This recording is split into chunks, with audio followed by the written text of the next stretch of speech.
hike was a mistake before we started. Yes, I had seen the curly, colorful word art in the hostel's binder, labeling it easy and for beginners. But I knew from studying abroad for a couple months that their definition of easy and for beginner was different from mine, so I pointed to the phrase that said small waterfalls and said, I don't know about this, to my friends. They pointed to the fake stock photos and said, you'll be fine. So the next day we set out, but immediately the taxi driver didn't want to take us all the way out to the start of the trail. And so he said to us, sorry, I can't get this higher, I don't know how to do it. Okay, so he said to us, you know what would be better for you? If you go up the hike, this mountain, this random mountain on the side of the road, you can connect to the trail. Thank you. And you won't have to pay an entrance fee. And we said, sounds great. And so we got out and we started walking up this hill, and it looked like a really very nice hill. It was like sloping and grassy. It reminded me of Sound of Music. And then we started to get tired, and it started to rain. And by the time we reached the top of the hill, my friend Allie's lips were blue from cold. My friend Mikhail was green from altitude sickness, and I was red all over from general lack of fitness. So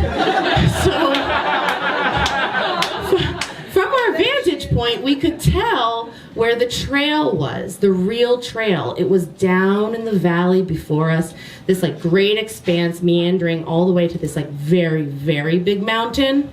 And we had to make a choice. Should we go forward or should we go home? I wanted to go home.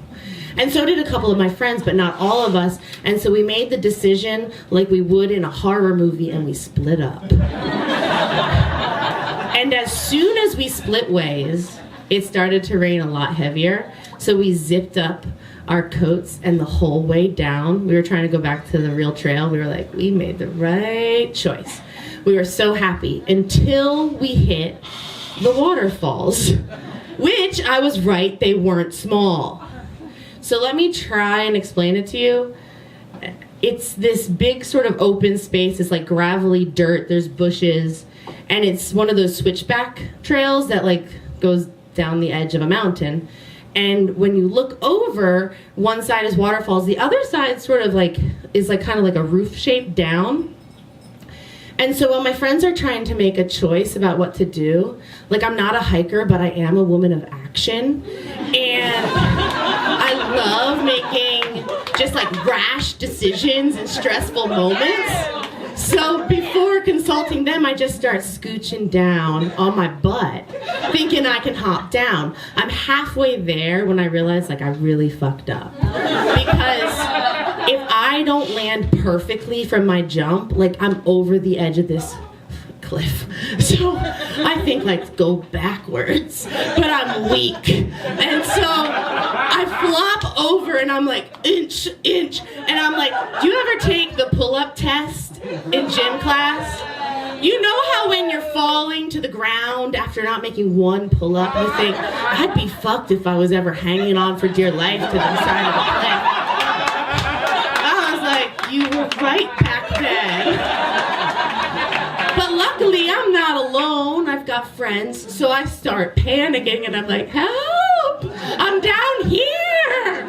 And my friends peer over the edge. And my friend Allie starts laughing. She laughs so hard, she pees herself and then excuses herself. My friend Nikki is here's a branch from one of these bushes, and she pulls me up until I'm sticking my top half sort of on the plane of my friends through this bush, and my bottom legs just dangling.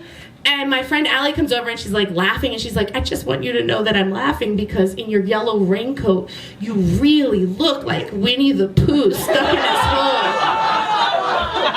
I'm thanks.